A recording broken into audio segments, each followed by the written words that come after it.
ये हमारे बंटी भैया को जोरदार ताली बजाइए बंटी भैया के लिए, जोरदार ताली।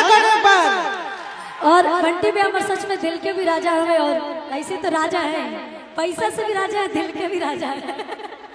ये जानू तू करता उड़ैले रे, यूपी बिहार हिलैले रे,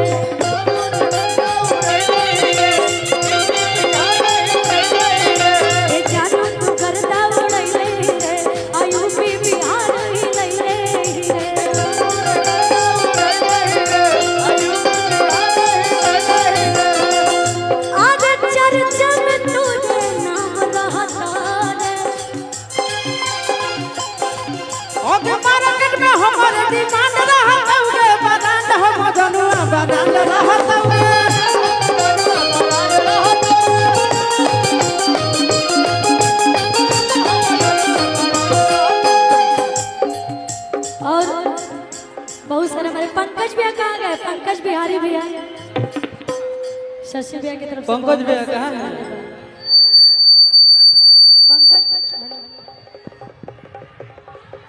पंकज बिहारी भैया कि सही तू चारों ओर छैले रहा, यूपिया बिहार के हिलैले रहा, कि जवन बोले यो के गोली से अरे मारत चला, कि राजा रंगदार तू झारत चला, जिला में करता कबर।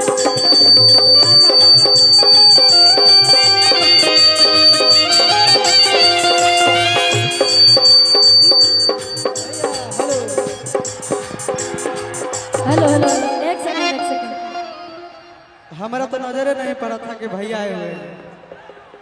अभी जस्ट आए, अभी जस्ट भैया दो शब्द कुछ कहिए। हेलो, मंच पर विद्यमान टुनटुन यादव जी के छोटे भाई और भोजपुरी के रेसिंग स्टार, दुनिया जिसे टुनटुन यादव के नाम से जानती है, अपने छोटे भाई आशीष जी के साथ मौजूद हैं। और मैं तो ब्याह जी से अनुमोदन करता हूं कि आए हैं तो गर्दा उड़ा दीजिए ऋषि जी, दीपू रावत जी के दर पे। मगही के सबसे बड़का सुपरस्टार आशीष यादव जी आप सबके बीच में आए हैं, और खास करके हमारा जिला में आयल बड़े। अरे की सब जिला खाली भोकेला, हमार जिला यार भोकेला। बाकी आशीष जी गाएंगे, हम कुछ देर बाद आएंगे। बहुत बहुत सा आभार, धन्यवाद। खुशी कक्कर जी गा रही हैं, भोजपुरी की सुपरस्टार गायिका। ऐसे बीच दिलकश एंट्री आशीष जी की हुई, टुनटुन जी पधारे, सभी का शानदार स्वागत दीपू रावत जी के दर पे। क्योंकि वो दौर न रहा, जमाना बदल गया, प्यार करने वाला बेवफा निकल गया। आज कौन समझाए जमाने में अब किसे, अब तो ऊपर वाला खुदा भी जालिम बन गया। जिले के छोटे छोटे भाई और नौजवान साथियों का हार्दिक स्वागत है।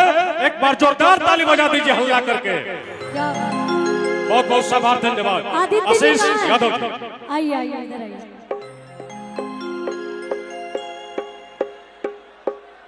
एक बार जोरदार ताली बजाइए आदित्य जी के। कि बात से तहरिया वकात पता चलता,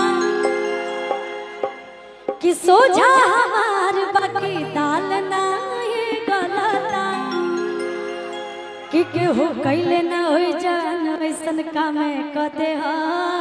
हेलो काल बा सारा प्रॉपर्टी तहरा नामे कदे हा। ये हमारा और की तहरा खाती जाने ना जामे कदे हा। होई बिगह के बिगह तहरा नामे कदे।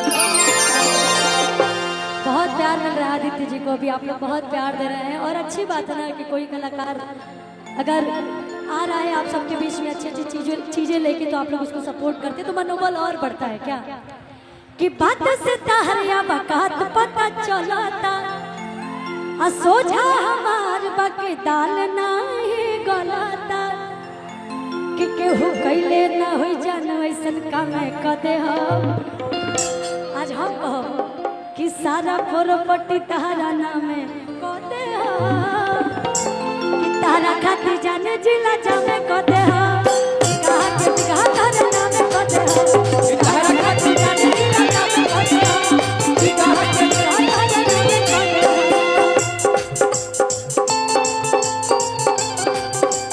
क्या बात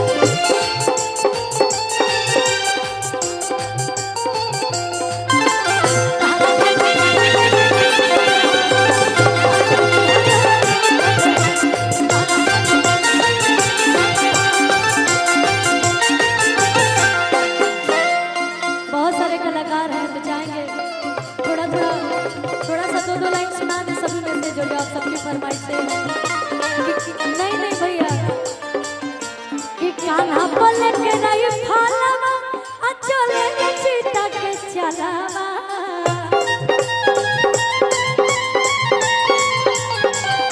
कान्हा पल के रही फालवा अचले चीता के चलावा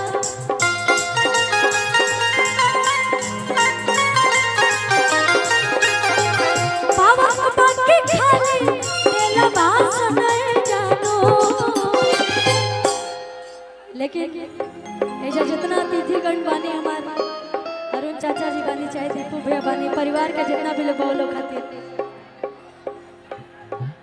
कि पावर बाकी खाली आदेला भाषण जानू चलेला जिला में हमारे शासन जानू चलेला जिला में हमारे शासन जानू आना मामा दौले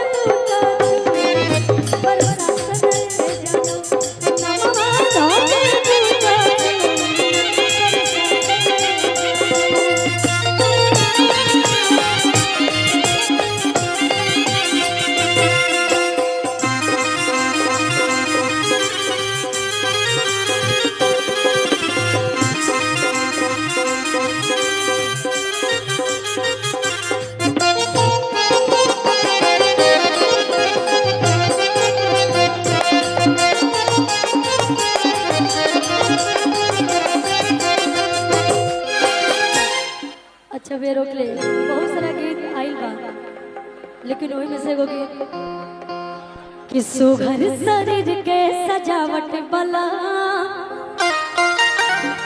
आ देखी शरीर के बनावट बला अरवाला प्यार बाटे सोरयना आ राती भनई के मिलावट बला कि देखला पा आगे गजबे मजा मिल ले जा कि हो अकमर प करिया सड़िया खिल ले जा अकमर प करिया सड़िया खिल ले जा अकमर प करिया सड़िया अकमर प करिया कि सुघर शरीर के सजावट बला आ देखी शरीर के बनावट बला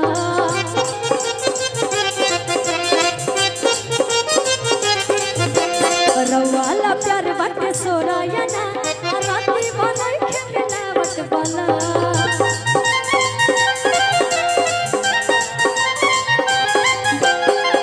देखला पगजब मजा मिल ले जा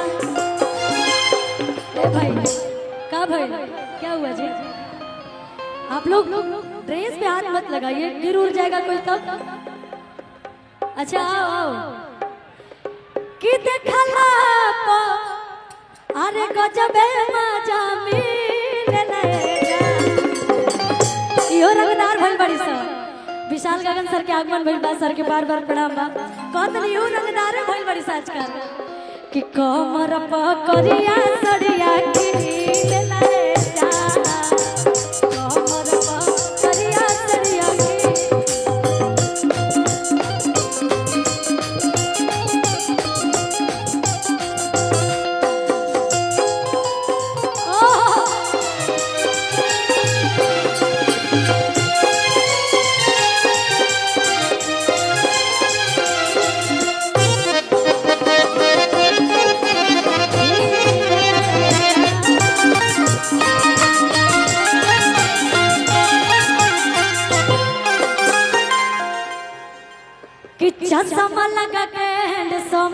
तारा